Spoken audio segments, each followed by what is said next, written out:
Muy bien, qué maravilla. Jesús ha resucitado y veo que me tocó a mí predicar el domingo de resurrección en el año 2011, en el 14, el 16 y el 17 y ahora en el 19. ¡Qué privilegio! Oye, es una gozada predicar el domingo de resurrección. Gloria a Dios. Y yo me imagino que podría haber desempolvado mis apuntes de cualquiera de esos otros domingos de resurrección y nadie aquí se enteraría. O algunos se acordaría, pero igual no mucho. Pero desde que me enteré hace algunas semanas que me iba a tocar otra vez predicar en esta fecha, vengo dándole vueltas a la cabeza con la idea de que quiero hablar ya no de la resurrección de Jesús, que también, sino del concepto de vida eterna. Vida eterna, obviamente, es algo que está estrechamente vinculado a la resurrección. A la siguiente diapositiva, por favor. Hay como una cierta simetría, ¿no? En las realidades estas de las que hablamos. Jesús asume la mortalidad en la cruz, mortalidad que es propia nuestra, humana, y nosotros asumimos su inmortalidad en la resurrección y en el bautismo. Quiero leeros el siguiente, un versículo, Romanos 6:4. Fuimos sepultados con él por virtud del bautismo a muerte, para que así como Cristo resucitó de entre los muertos por medio del resplandor del Padre, nosotros también nos desenvolviésemos en una vida nueva. ¡Qué maravilla! Siguiente.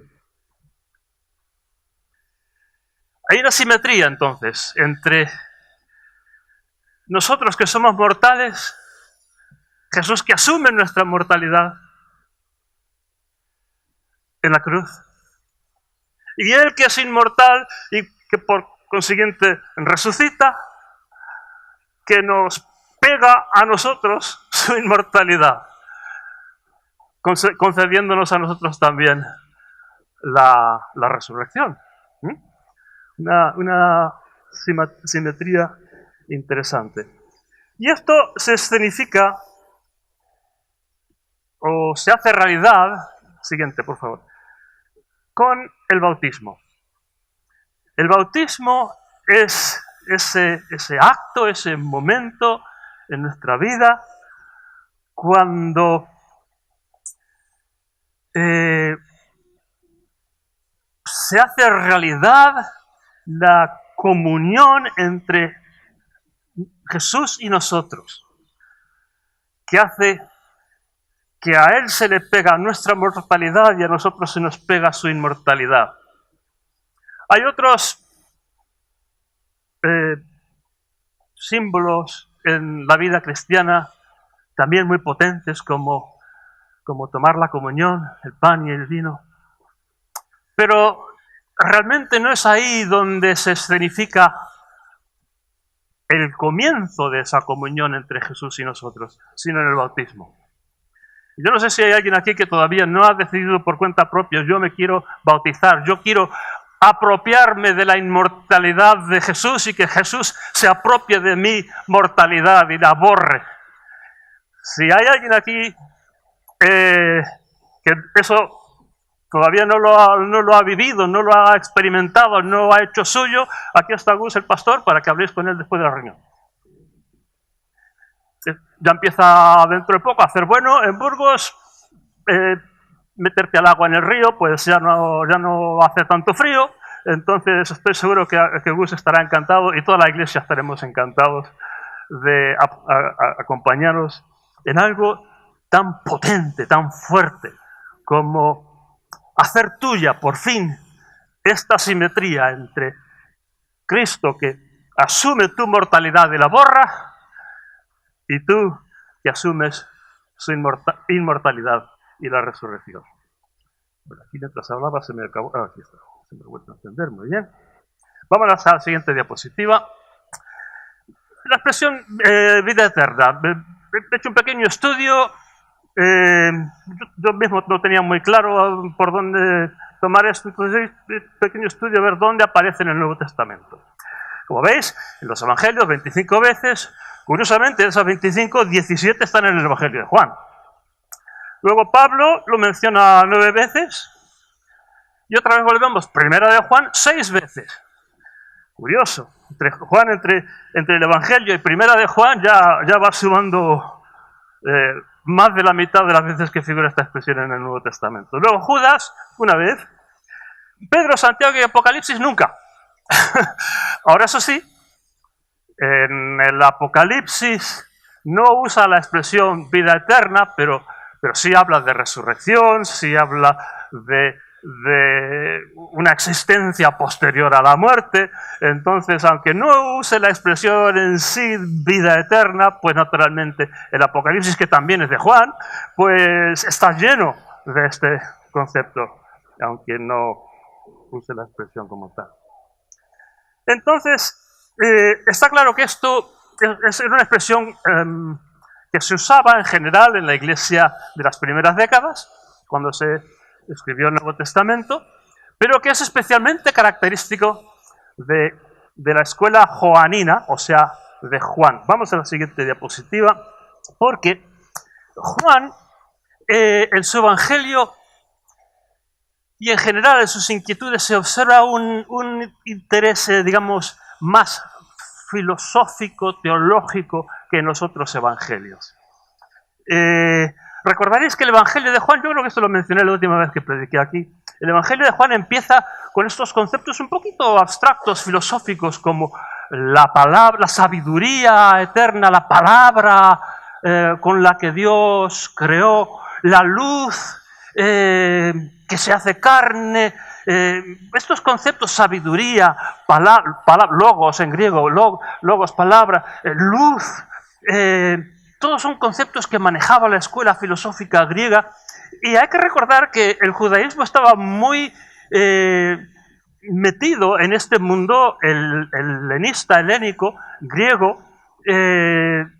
Llevaba ya para el tiempo del Nuevo Testamento varios siglos, desde Alejandro Magno y la conquista de toda aquella parte del mundo, y los grandes pensadores judíos de la era habían bebido mucho, por una parte del Antiguo Testamento, naturalmente, pero también de la filosofía y el pensamiento griego. Es un poco como nosotros hoy día, pues naturalmente nos empapamos de la lectura de la Biblia, pero también nos han educado en conceptos científicos y éticos y morales y todo lo demás del mundo en el que vivimos. No podemos vivir en el mundo bíblico, vivimos en el mundo actual. Y así también los judíos de aquella época, y en particular Juan y la escuela joánica, son parte de ese mundo filosófico griego. Ahora, el concepto filosófico de vida eterna no es lo mismo que vida larga. También. Pero una vida con millones de años de largo podría muy fácilmente ser una vida aburrida. Casi una condenación más que una bendición. ¿Yo qué hago con millones de años por delante? No, el concepto filosófico de vida eterna es más bien una vida como perfección de bienestar, el sumum de todo aquello a lo que aspirar, el no va más de lo bueno imaginable, que incluso supera lo que podamos imaginar. La duración es un elemento de esto, naturalmente, pero no necesariamente el elemento más importante. Lo importante es la calidad de perfección de vida que hace que esa vida pueda recibir el concepto de vida eterna. Parece ser entonces que es una expresión normal, habitual entre la gente del tiempo de Jesús. De hecho, la primera vez que aparece, y vamos a la siguiente, la primera vez que aparece esta expresión vida eterna es en Mateo, cuando no es Jesús el que lo anuncia, sino otra persona que le pregunta. Entonces, Vamos a leerlo y luego ya seguimos con algunos comentarios. Siguiente, sí. Y mira, se le acerca uno que le pregunta, maestro, ¿qué buena obra tengo que hacer para poseer vida eterna? ¿Y a mí qué me preguntas por buenas obras? Le contestó. Bueno, hay uno solo. Si lo que quieres es entrar a la vida, guarda los mandamientos. Ya dice, ¿pero cuáles? Entonces Jesús respondió, lo de no matarás, no cometerás adulterio, no robarás, no mentirás en un juicio, honra a tu padre y tu madre, y amarás a tu prójimo como a ti mismo. Eso ya lo tengo hecho, le dice el joven. ¿Y qué más hace falta? Hombre, si lo que buscas es la perfección, exclamó Jesús, entonces vas y vendes todo lo que tienes y repartes entre los pobres, y así tendrás un tesoro en el cielo. Ven aquí, sígueme. Siguiente. Lo primero que me llama la atención aquí es que ambos, Jesús y el joven rico, están en un diálogo mutuamente comprensible. Los dos parecen tener en común esta expresión vida eterna y no necesitan entrar a definir qué es esa vida eterna. Si Jesús finge no entender, no es por la expresión en sí vida eterna, sino por la idea de ganársela con buenas obras. Jesús se hace que no se entera, pero no por el concepto de vida eterna, sino porque este hombre le pregunta, ¿qué buenas obras tengo que hacer? Y ahí es donde Jesús se hace el que no se entera. Si fuese cosa de buenas obras, le dice Jesús, la única forma posible sería venderlo todo y repartirlo entre los pobres. Pero Jesús le ofrece una alternativa, la de la gracia, la de no procurarlo con méritos propios, sino dependiendo de la bondad de Dios. Bueno, hay uno solo, le dice. Por eso Jesús le ofrece una alternativa al camino de las buenas obras para obtener la vida eterna. ¿Y cuál es la alternativa? Ven aquí, sígueme. Sígueme. Olvídate de buenas obras. Buenas obras en cuanto medio para conseguir la vida eterna. Naturalmente, las buenas obras son buenas de por sí. Nadie queremos ir por la vida haciendo malas obras. No es que sean malas, pero si lo que pretendes con las buenas obras es obtener, es la palabra, poseer, es la palabra que usa, vida eterna, no, hombre, así no. Mejor, sígueme. Sígueme. Así de sencillo, así de fácil. Sígueme. Curiosamente nos cuenta el Evangelio a continuación que este hombre se marchó, no se enteró. Pensaba que lo que Jesús le estaba diciendo, que tenía que hacer ese sumum, esa casi prácticamente imposibilidad. Digo prácticamente porque ha habido gente en el mundo que, en la historia que sí lo ha hecho, que ha vendido todo y repartido entre los pobres. Pero es que Jesús no le estaba diciendo eso. Lo que le estaba diciendo es una invitación. Sígueme. Ven aquí, sígueme. En todo este diálogo, entonces, hay diferencias en cuanto a cómo es que se obtiene la vida eterna, pero los dos parece que piensan estar hablando de lo mismo cuando hablan de la vida eterna. Entonces, tenemos aquí una primera conclusión. No hemos aprendido mucho acerca de qué viene a ser la vida eterna, más allá de añadir que no es solamente una infinidad de años, pero lo que sí hemos aprendido es que lo que hay que hacer es encomendarnos a la gracia de Dios, en lugar de pensar que con nuestras buenas obras vamos a poder comprársela a Dios. Siguiente. Ya. ¿Pero qué es la vida eterna? Vamos a algunas formas que aborda la cuestión del texto bíblico. Solo quiero coger 3 ejemplos, tampoco es que me quiera alargar mucho aquí. Así que vamos al siguiente, por favor, Juan 12, 49 y 50. Nada he dicho por cuenta propia, dice Jesús. Al contrario, mi Padre que me envió me ha mandado qué es lo que he de hablar decir y hablar. Y sé muy bien que su mandamiento es vida eterna. Las cosas que he dicho entonces las he contado tal cual me las contó el Padre. Siguiente. Aquí tenemos entonces nuestra primera pista, recogida de Juan 12. Los mandamientos divinos son vida eterna, dice Jesús. Sí, claro, habíamos dicho que por medio de las buenas obras no podemos comprar la vida eterna, pero es que las buenas obras son la expresión de la vida eterna. Son esa vida de perfección, esa vida superior, llena de bendición y de gloria y de comunión con Dios. Naturalmente eso se expresa en buenas obras. No buenas obras para adquirir la vida eterna, pero si tenemos vida eterna, la expresamos cumpliendo los mandamientos. Siguiente. Vamos a 1 Juan 5:20. Sabemos que el Hijo de Dios ha estado y nos ha dado conocimiento para que conociésemos al que no miente. Y nos mantenemos en aquel que no miente, en su Hijo, Jesús el ungido. Él es Dios que no miente y es vida eterna. Siguiente. Entonces aquí tenemos nuestra segunda pista. ¿Qué es vida eterna? Jesús el Hijo es vida eterna. ¿Cómo es esa vida perfecta, ese sumum, ese no va más de vida en su más absoluta plenitud, más allá de millones de años, en su carácter, en su perfección? ¿Cómo es la vida eterna? Jesús es vida eterna.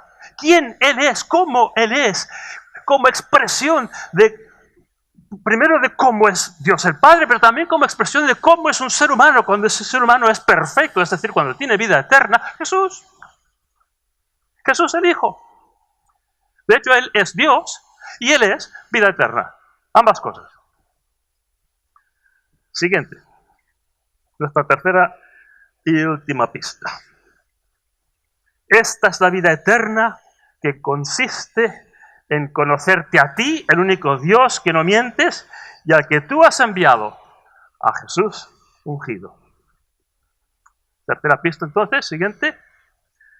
Conocer a Dios y conocer a Jesús es vida eterna. Los mandamientos es vida eterna como expresión de que si tenemos vida eterna vivimos conforme a los mandamientos.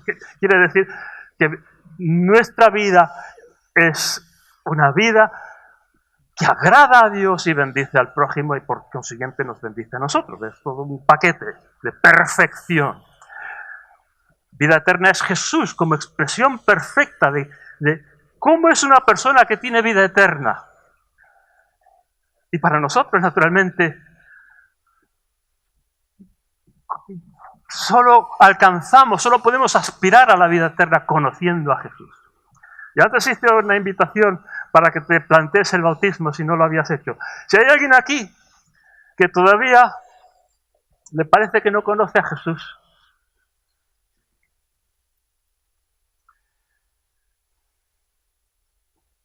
hoy es tu día, te ha tocado la lotería.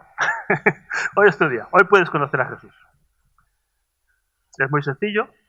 Si quieres, después de la reunión hablas conmigo o con cualquiera de los otros que están aquí. Y vamos a orar contigo. Ay, perdón. Vamos a orar contigo. Vamos a explicarte lo que necesites entender y vas a conocer a Jesús. Gloria a Dios. Conocer a Jesús y conocer al Padre es la vida eterna. Siguiente.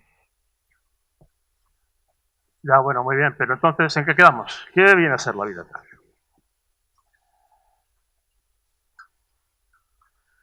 Siguiente. La expresión en sí de vida eterna es muy clara. Indica una vida que no tiene fin, que no se acaba. Pero sabemos que los creyentes cristianos se mueren como cualquier otro. Eli nos chafó un poco la alabanza esta mañana con ese final que le dio, recordándonos de estos atentados que ha habido en Sri Lanka. Los cristianos somos igual de frágiles ante la muerte como cualquier otro. Entonces, si se trata de no morir, pues va a ser que no. Lo lamento si esa era la impresión que tú tenías.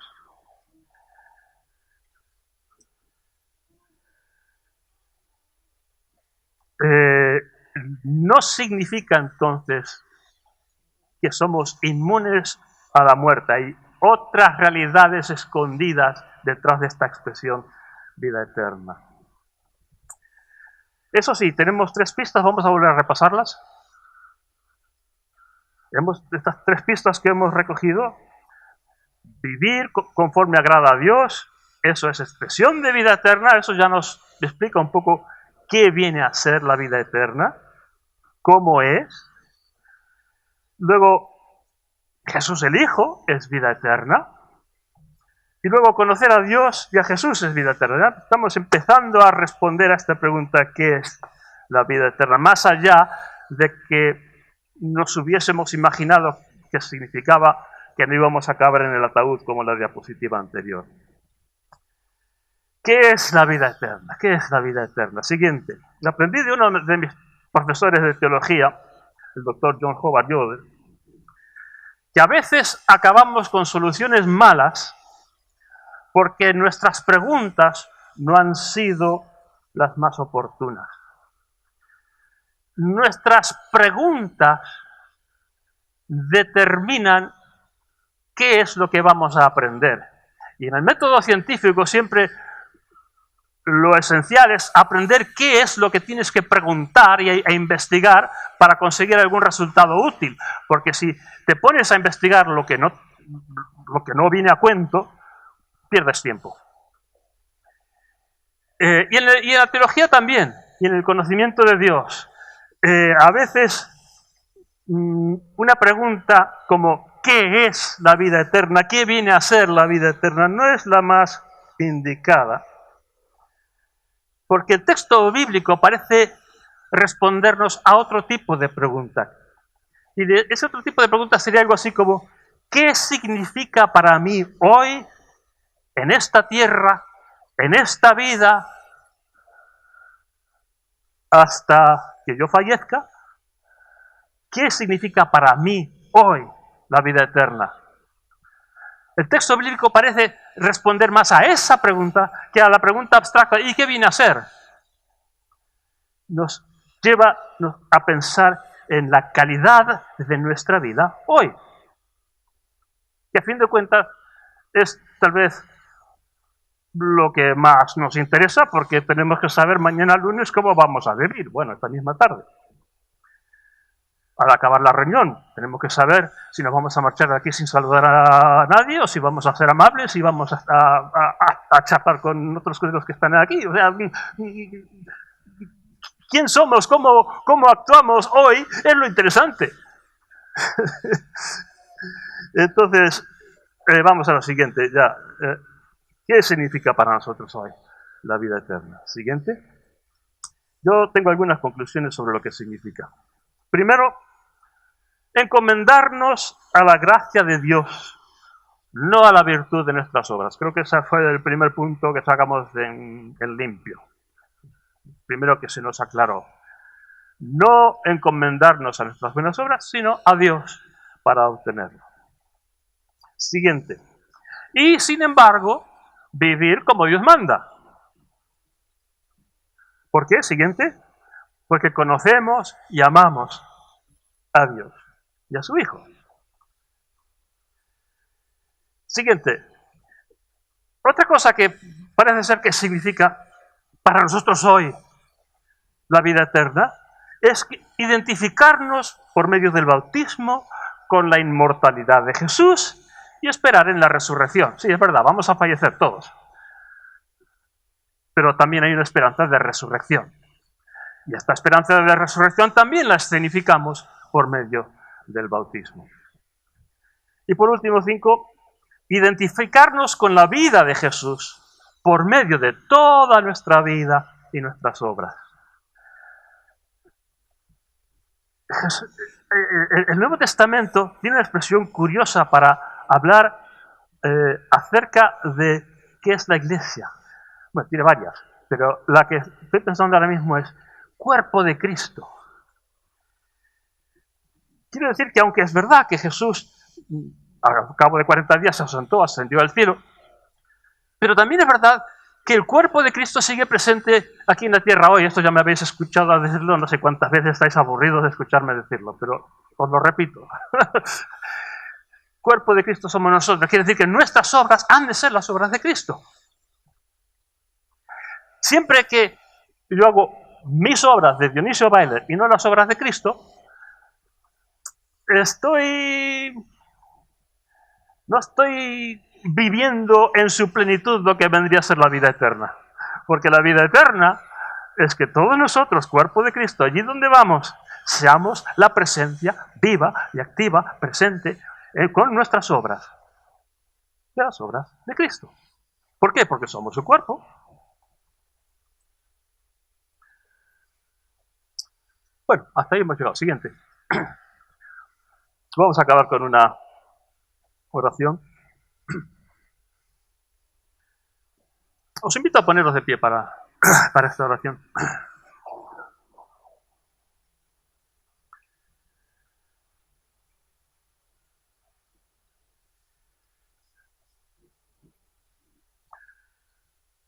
Señor, aunque ya no es novedad para nosotros, nos infunde ánimo el hecho de que Jesús haya resucitado. Nos cuesta imaginar lo que sería de nuestras vidas. Para mí es imposible imaginar lo que sería de mi vida si Jesús no hubiese resucitado. ¿Qué esperanza tendría yo? ¿Qué sería de mi vida? No, es que sí, estamos acostumbrados a la idea, pero esta mañana, con toda la cristiandad en todo el mundo, todas las iglesias cristianas del mundo, celebramos y nos regocijamos porque tú vives, Jesús. Gracias también por la vida eterna, por esta calidad de vida, no solamente en su extensión, en los millones infinitos de siglos, sino especialmente por la calidad buena, perfecta, agradable, deseable, llena de bendición y de gloria, esa calidad, el sumum, la perfección de lo que viene a significar estar vivos. Gracias, Señor, por la vida eterna.